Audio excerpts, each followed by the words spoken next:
It is almost the end of Youth Month, and we're celebrating the rights of young people and highlighting the positive impact that the youth can be in building a better future for our South Africa. But there's, of course, a very popular proverb that goes, in order to know where you're going, you need to know where you've come from. And today we're joined in the studio by two individuals, Upumezo Stwai and Lawrence Ntumuntu, who have started an initiative that aims to further educate the youth on their African heritage through their Black Book Club, which is something that I think is very, very fascinating, very exciting.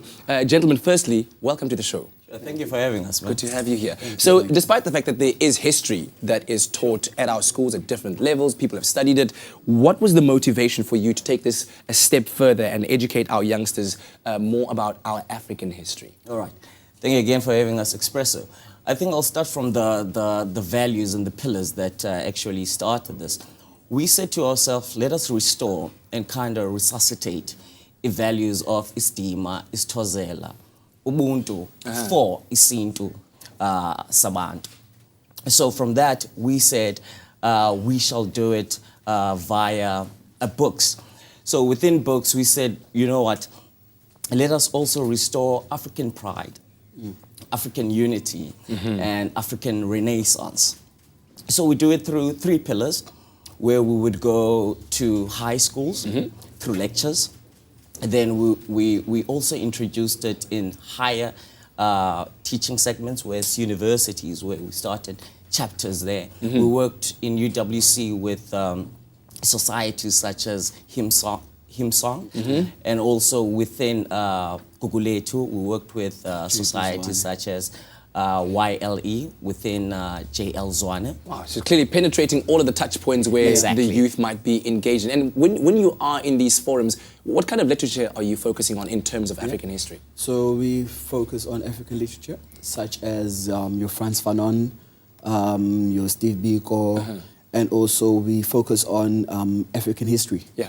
You know, where we try to, first of all, uneducate, you know, and re-educate. Uneducate and re-educate. How do you do that? How do you uneducate? If I can add to what Lawrence is saying, by uneducating, we said we shall redress that South African history started in, when Jan van Riebeeck set his shores on the Cape of Good Hope, and also kind of undress that Africans has been the victims of all written history. And also, of course, address that us too, as Africans, we do have pride in war heroes such as Mzilikazi, Shaka Zulu, King Makoma.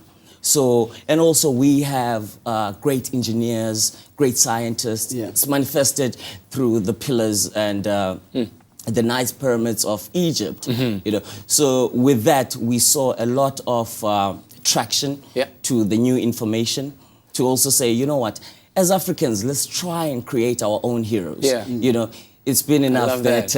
I mean, the other week we actually had one of South Africa's very first superhero comic books that has our people as heroes there. So this is wonderful. I know that you've got an event happening on the 25th of June at the Iziko Museum here in Cape Town. If you'd like to find out more about that and, of course, what these gentlemen are doing through their Black Book Club initiative, do so by following them on social media at Black Book Club throughout Instagram, Twitter, Facebook, and all of the rest. Thank you so much, gentlemen. We really appreciate it. Sure. Thank you for having us. Excellent stuff. Well, still lots more to come on your Feel Good Breakfast show.